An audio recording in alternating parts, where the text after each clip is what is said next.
আসসালামু আলাইকুম। আজকের ভিডিওতে আমরা দেখব যে আমরা কিভাবে যখন মেজারমেন্ট ইউজ করি আমরা কিভাবে মেজারমেন্টটা ঠিকভাবে ইউজ করতে পারি এবং আমরা মেজার স্কেচআপে মেজারমেন্ট ইউজ করা কিছু সহজ টেকনিক। যেমন আমরা হচ্ছে যে রেক্টেঙ্গুলার টুলটা যদি অ্যাক্টিভ করি আর প্রেস করে আমরা এখান থেকে একটা রেক্টেঙ্গেলের মেজারমেন্ট দিব। প্রথমে আমরা হচ্ছে যে এটাকে একটা পয়েন্টে ক্লিক করি, ক্লিক করার পর কিছুই করলাম না, আমি জাস্ট হচ্ছে জিনিসটাকে এভাবে ফ্রি রাখলাম।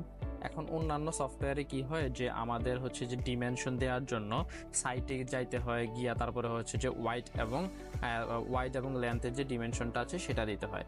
স্কেচআপে একটা সহজ বিষয় হচ্ছে যে আপনি যদি ডিমেনশন দিতে চান তাহলে হচ্ছে যে আপনার যতটুকু ডিমেনশন দিবেন সেটা জাস্ট লিখবেন। এভাবে রেক্টেঙ্গুলার টুল অ্যাক্টিভ করার পর আমরা ডিমেনশন দিই ওয়াইডের দিকে। প্রথম যে ডিমেনশনটা সেটা হবে যে আমার ওয়াইডের দিকে রেড অ্যাক্সিস বরাবর 24 দিয়ে আমরা কমা দিলাম, দিয়ে আমাদের পরের ডিরেকশনটা সাপোজ হচ্ছে যে 36 ইঞ্চি দিয়ে আমরা ইন্টার দিলাম।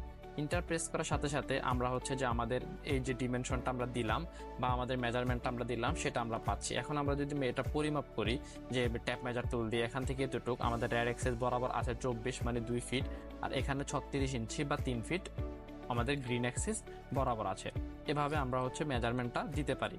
আমাদের এখানে আলাদা করে ডিমেনশন লিখে লিখে মেজারমেন্ট চেঞ্জ করার প্রয়োজন নেই। স্কেচআপে আরেকটা সুবিধা হচ্ছে যে আমার যেই ওই উইন্ডোটা আছে সেটা আমরা হচ্ছে ফিট ইঞ্চি স্কেলে ইউজ করতেছি। আমরা চাইলে জিনিসটাকে মিটার বা মিলিমিটারও ইউজ করতে পারবো কোনো ধরনের ডিমেনশন সেটআপ চেঞ্জ না করে। আমরা এখানে একটা রেক্টেঙ্গেল নিয়ে আমরা আবার হচ্ছে যে আমরা এখন এ জিনিসটা দিই যে 300 লিখে দিব, দিয়ে কমা দিলাম, দিয়ে আমরা হচ্ছে 500 লিখবো, 500 লিখে লিখে ইন্টার দিই। আমাদের এক্সট্রা করে জিনিসটা কোনো ডিমেনশন চেঞ্জ করতে হয় নাই। সো আমরা স্কেচআপে একই সাথে হচ্ছে যে ফিট ইঞ্চি এবং মিটার মিলিমিটার সবকিছুরই একই সাথে কাজ করতে পারবো।